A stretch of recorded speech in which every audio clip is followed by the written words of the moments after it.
Hello and welcome to the Caregivers Stories podcast. This is where we discuss all things dementia, as well as where caregivers share their stories. My name is Kimberly Scott. My mission and hope is to educate and build awareness about dementia, plus possibly break this dementia cycle by having these tough conversations and sharing these stories. In 2013, my mom was diagnosed with dementia at the age of 65. And if my mom and I had had this tough conversation about the what if something happens and she could no longer take care of herself, I feel like I would not have been as lost as I was. My hope is that this podcast lets other caregivers know that they're not alone. It educates those new to dementia and gets people talking and having a tough conversation before a diagnosis so they don't go through what I did when my mom was diagnosed with dementia. If you want to share your story and your knowledge and be a guest on the podcast, please email me at Kimberly, Kimberly, at marketingdoer.com, or just go visit thatkimberly.com/combo to sign up to be interviewed. You can also choose to listen to whichever platform you'd like to listen to the podcast on, whether it's iTunes, Spotify, Google, YouTube, and Amazon's Alexa while you're on the website. So now that I got that out of the way, I'd like to introduce my guest today, my personal friend who I have known for quite a long time, Denise Zinser. Hello, thanks for having me. Thank you, Denise. I really appreciate you for joining us and for sharing your story with the listeners. Thank you. So, Denise, just kind of talk a little bit about your experience with your grandmother, like when she was diagnosed, how you guys discovered, and then whatever you can share about her after she passed and everything that you went through in that whole process. Sure. Okay, so my grandmother, she has three children and then myself. So she Hmm. selected me prior to getting sick, selected me as her caretaker. She just always had the confidence in me that I would make sure that she was taken care of to the best of my ability.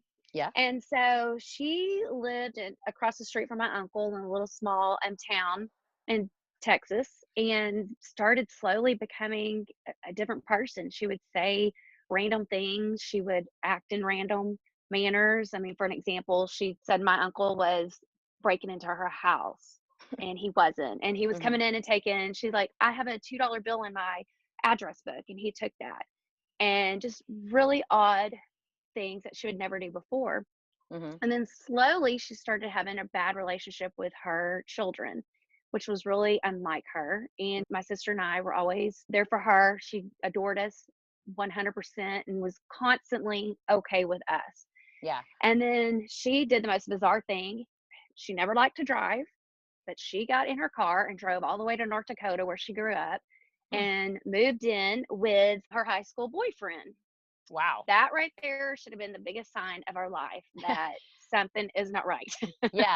So she slowly, like, basically pushed her children away, and with different stories or different actions that she did that isolated herself from them, correct? And then moved to Yes, North Dakota, correct. basically? Yes, correct. Yes. And so, they could just say one thing to her and she'd get upset with them and just shut them out. Wow. Okay. And I mean, they didn't know what to do. They were just like, she's a crazy old lady. Literally, that is what everyone would say is she's a crazy old lady. So Hmm. everybody just assumed it was her age and that she was getting older. And at this time, she was approximately 73. Okay. Well, her and the boyfriend had a fallen out. She just drives back one day, eventually going back to him. And at that moment, I get a phone call from the fire department that my grandmother has locked herself in her apartment and is trying to take too many pills to get his attention and possibly was about to overdose. This was while she was in North Dakota still. This is all still in North Dakota. So Okay. she would do the come back and forth thing. So my mom, even though they were on the outs, she drove down there, picked her up. We put her on a plane, flew her here. She lived with me for about 3 months. And even then, I didn't realize the crazy stuff that she was doing and that there was Mhm. something wrong. So she was ready to get out. We go to assisted living, basically it's the 55 and older communities, Okay. and took her to a psychologist because at this time we think she's trying to kill herself. Mhm. And turns out that's when we found out that he said she was at the early stages of dementia. Wow. So at that time, he prescribes her a patch. He says this will prolong it. And she still, when he would ask questions, she knew like who the president was, 15 years back, where I'm sitting there going, I don't even know who the president was 15 years ago. So I'm impressed, not thinking anything of what she's saying. And then he brings up the dementia. Well, Mm. she would create sicknesses. I guess that was part of the illness. And she thought the patches weren't working for her. So she quit taking the patches. And within 3 months of her living in the assisted living 55 or older community, she then does the thing and takes more pills once again. Mhm. And we went and checked on her one day. She wasn't calling us back. We didn't hear from her. And it turned out she had called the ambulance on her own and would not let them reach out to us. So Wow. I can't even remember how we figured out she was in the hospital. I don't know if it was her neighbor or who, because some of that is still kind of, how you're in it and you're just in it and you just Yeah. forget what's happened. Yeah. So we get to the hospital and she is like mad as a hornet and just, I'll never forget. She grabbed her purse. She's like, "You stay away. You're not taking my money." And I'm Mm. like, "Grandma, I'm not here for your money. We're here to get you well. Something is wrong with you." Well, because the way that the state works, they sent her to a psychiatric facility where she's required to be there for 3 days. Mm. So she was living in the assistant care, but it wasn't assisted care. It was more of like 55 and older. So that's why she could tell the ambulance not to call you Right, I guess so. Yes, guys. I Okay. guess so. And so they still were really good about, they kind of checked on them, and if something seemed odd, they would call us. But ultimately, I guess she had the right as the Yeah. adult, Yeah. to be able to make that decision. So with dementia, we learned that anything traumatic that happens in your life Mhm. just escalates the illness. Mhm. So we learned that her going into that psychiatric facility for those 3 days was probably one of the worst things that could absolutely happen. You all Go didn't know ahead. that though, but you guys No, did. at this Yeah. time You we guys did were not. just, Mm-mm. yeah. Okay. Right. We had no idea. At this time, we're just still like, what is wrong What's with going her? on? Okay. So I had just had a baby, not even, 2 months old. So I could not bring her home. My husband's like, "There's no way we can take care of her." Apparently, while she was there, she was having issues with cleaning herself and things like that. So Mhm. as I'm dealing with her at that moment, my husband then finds a full on memory care facility not too far from our house. Mhm. And they enlightened him with so much knowledge that he calls me and he's like, "You have to bring her here." And I had no idea what to do because I am supposed to be responsible for this woman and I'm supposed to just drop her off at some place I don't even know about. And it was heartbreaking. Yeah. So, okay, hold on one second. So your grandmother designated you to be her primary caregiver and basically the executor, the person that makes decisions for her, but didn't have a discussion with you about like, hey, I want you to do X, Y, and Z. Correct. All I Okay. knew is I'm here, I'm taking care of your finances, and I'm taking care of you as a person. And all I knew is that I am not supposed to relieve her in the event that she is in a moment of, do I resuscitate or not? All I knew is you do not resuscitate me, and here's my funeral information and my That's it. plot and all that. That's all I Okay. had. And we had no family members who had even had dementia or any sort of Alzheimer's or anything like that. So we knew nothing Hmm. and did not think. I guess as you are growing up, you don't think anything's ever going to happen to you. And in hindsight, we all need to think, what if, when Yeah. it comes to that part in your life with your family, for sure. Because in hindsight, if I had gone back and taken her to get help sooner, she probably could have lived a few more years Yeah. past. She passed away basically 3 days after her 75th birthday. Oh, wow. So it was like, oh, it was just heartbreaking. But so once we took her to the facility, they got her familiar with everything, and I felt a little bit better, bawling my head off because I'm about to leave my grandmother at a facility. Hmm. And all I know is there has to be a higher power and a God because I was able to leave there.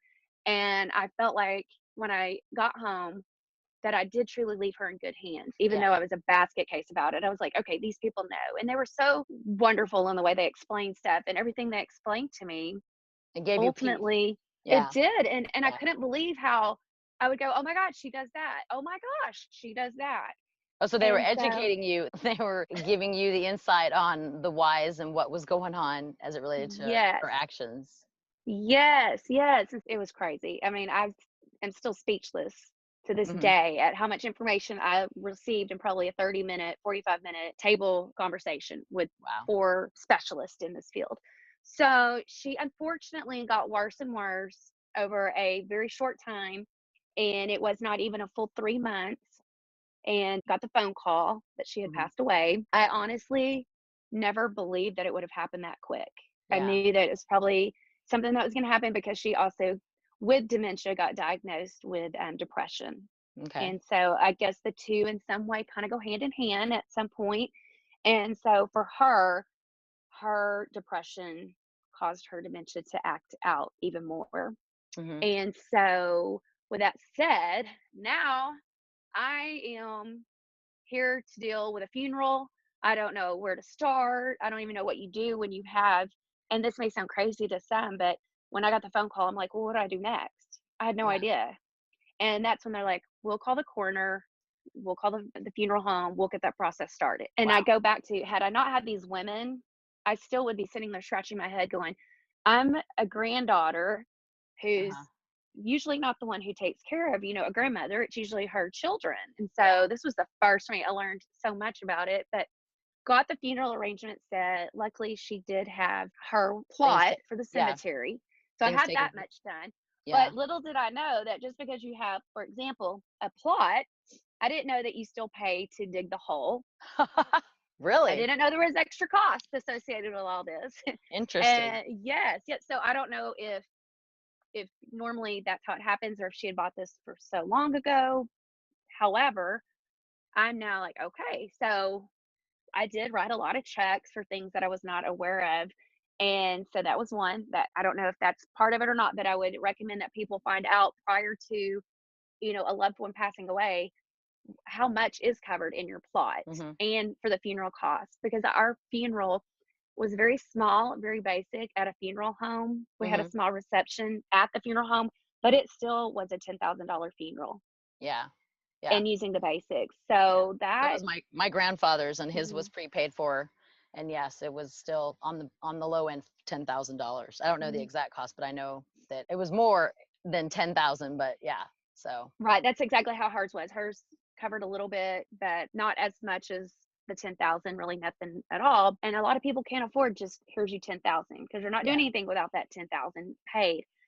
So as that happened, we get her buried.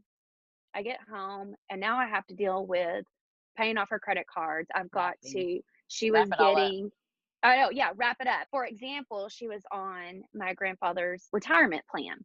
Uh-huh. So she got his retirement checks, and I literally, in the middle of the day, I'm like, wait a minute, what do I do? What's going to Yeah. happen if I keep getting checks? I can't just deposit them.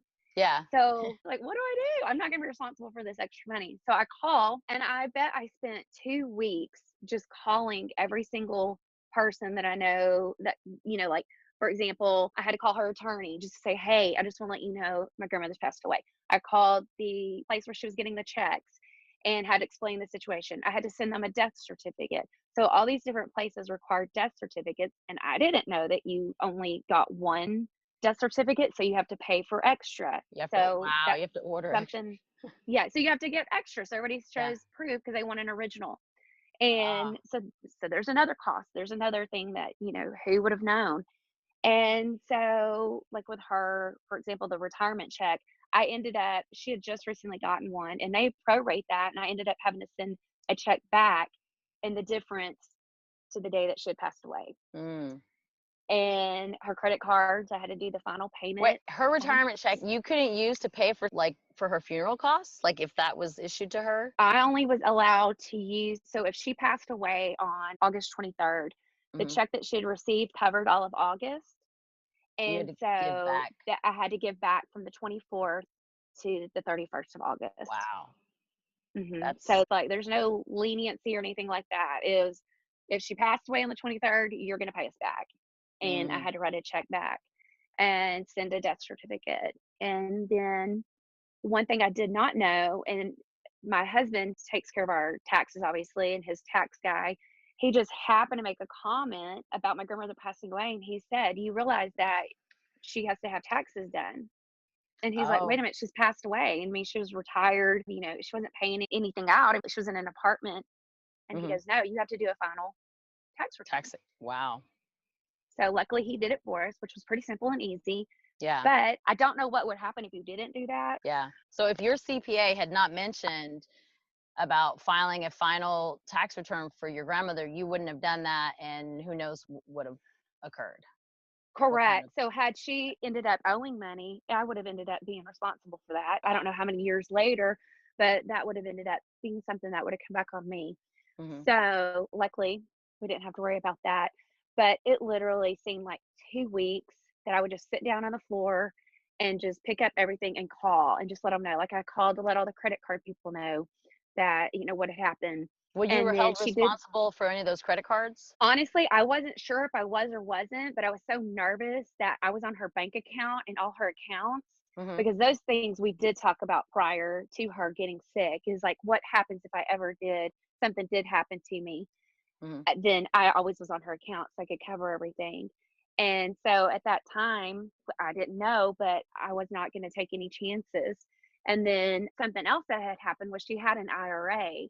Mhm. And before she passed away, I was able to have her sign a piece of paper that stated that I was her caretaker and all that. So that helped me streamline getting her IRA out of her name Mhm. and dealing with that.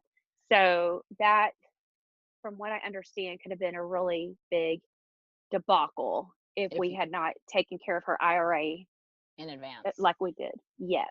Like any kind of a financial IRA, bank accounts, life insurance, anything like having to do with those items, you were privy to and you were put as a like a co-signer, or you were added to at the policy, whatever it is, and that really helped Yes, yes, and facilitate you're this. right, it was a co-signer, and then also on other forms, I was her beneficiary, Okay. and so that did help, and then one thing I did learn that I never had the clue that this is how it worked. Any type of financial, like, let's say your bank account, whoever your pay upon death is, I think how they word it, Hmm. or your beneficiary, that supersedes anything that you put in a will. So your Ah. will has no bearing whatsoever when it comes to whatever is on your financial institution's paperwork. So Mm. always know that a will never supersedes anything. Wow. No matter Yes, what. from my understanding, no matter what, on any type of financial document that has either a beneficiary or a pay on death listed, if that does not match up with a will, that supersedes anything that is stated on the will. Oh, interesting. Okay. I know. I That one blew me away. So I Yeah. thought a will always superseded anything, but that's not the case. Well, I'll No. make sure. I know my dad, I'm the person that's on his bank statements pay upon death, but my mother, I do not know that. So I'll definitely have to go and look and make sure that my own is set up properly as well so that everything is lined out correctly. Right, right, So, exactly. Yes, because from what I have also learned, like her children, had one of them still been on a piece of paper or of some sort at the bank mhm. and not on the other, that could have caused a bunch of issues, put it in probate, then it would have been fought over, and it could have been just dragged out for eternity. So that is something, for example, her burial cost, Mhm. she failed to change any of that. Mm. And so part of her life insurance that came along with, I don't know exactly what it's called, but so she had like a burial plot and a life insurance that technically that would have gone towards her funeral, but you didn't Mhm. have to have it go towards your funeral. It was still listed in her three children's names. Oh, And unfortunately, none of them chose to give that back to cover her funeral expenses because they were so upset with her and how yeah. she had been treating them. Wow. So, yes, unfortunately, there was so much hatred and animosity that if I would even call them and say, please just remember she's sick. You've got to Yeah. remember this. This is your mom. Yeah. And unfortunately for them, it was too far Yeah. into the Too much hurt damage. stage. Yeah. Had gone. Yes, yes, yes. And so I just was like, don't have any regrets because you're never Yeah. getting her back. Yeah. So, and that's So hard. Wow, that's a lot for a granddaughter. Well, really, I would say anybody. I've heard so many different stories since I've started this journey. You're the first granddaughter I've heard of, all the way from just, mother daughter, husband wife. I think it doesn't matter who it is, it's always tough. It's even more tough when you're doing it all on your own and figuring it out as you go. So with that, I would definitely like to give you a big applaud and kudos for figuring it out and sticking to your promise to your grandmother, to doing the right thing for her, the best that you could do. So Thank you. Thank great you. It job was, to you, Denise. yes. I know it was Thank you. hard. It was awful, Yeah, awful. awful. What advice would you give someone else who thinks that their family member could possibly have dementia or some form? What I just learned, dementia is a symptom of all these other diseases, Alzheimer's being the largest one out there. What tip or advice would you give others to look at if they think their loved one has dementia? I would for sure get an appointment with a psychologist and start there. And Okay. they do like this different testing that Hmm. helps them determine if there is something there or not.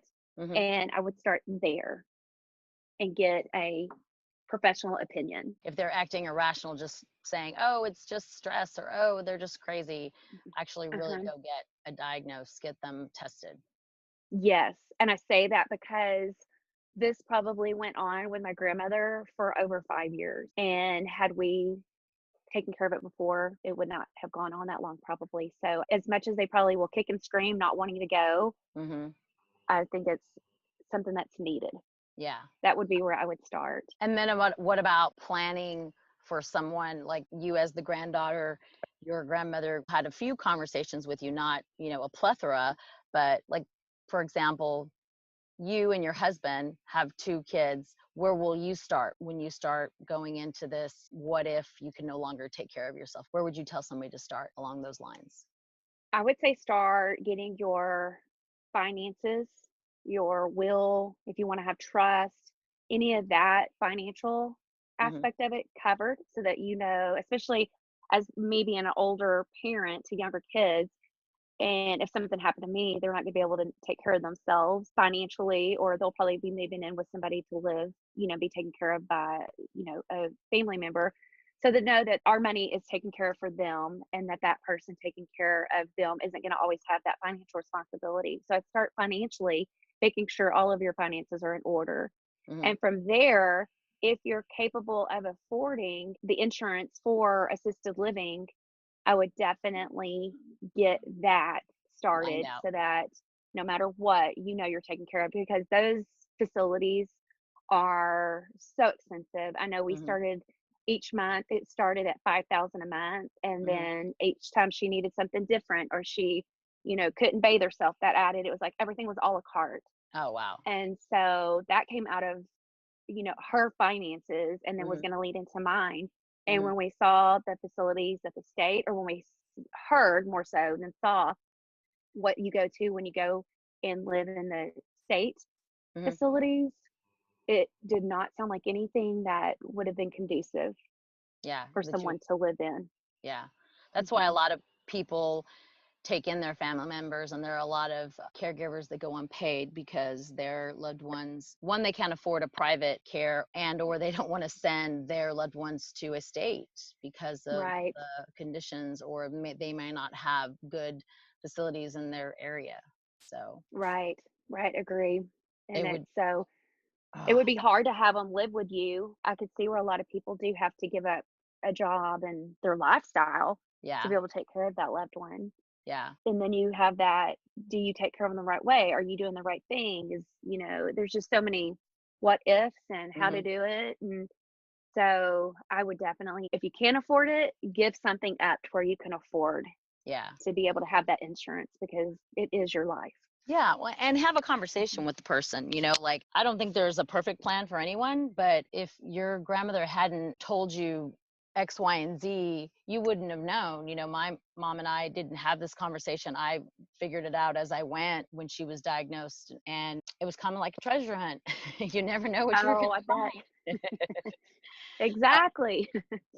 So, yeah, I tell people all the time, start having those conversations now, and create, even if it's just an outline plan or checklist so that you know that you have most of it taken care of, or that your loved one knows where to go Right, right, when, exactly. if and when that happens.